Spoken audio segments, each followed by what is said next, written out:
लोकसभा निवडणुकांची घोषणा झाली आणि साताऱ्यातल्या दोन्ही राजेंची पावले एकमेकांच्या दिशेने पडू लागली।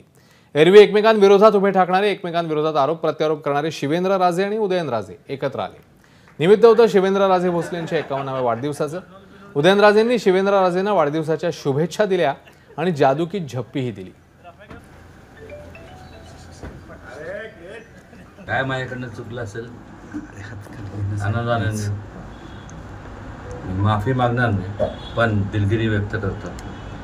पण ह्या पुढं जे काय असेल जिल्ह्याचं त्यांनी सगळं बघावं, महाराष्ट्राचं बघावं। लोकसभेच्या निवडणुकीमध्ये भारतीय जनता पार्टीच्या माध्यमातून त्यांच्याबरोबर आहोत आणि कायम राहणार। आणि मला वाटतं आज हीच आहे की लवकर निर्णय वर्ण पण जो काय असेल तो जाहीर व्हावा, म्हणजे कामाला लागता येईल।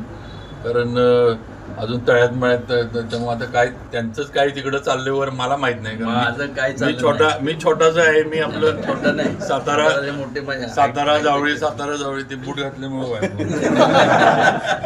आपलं सातारा जावळीच्या पलीकडे आपण काय जात नाही। आता लवकर वरनं दिल्लीतनं त्यांनी सगळं शिक्कामोर्तब करून टाकावं। आम्ही पक्षाबरोबर त्यांच्याबरोबर प्रचार करायला लगेच तयार आहोत।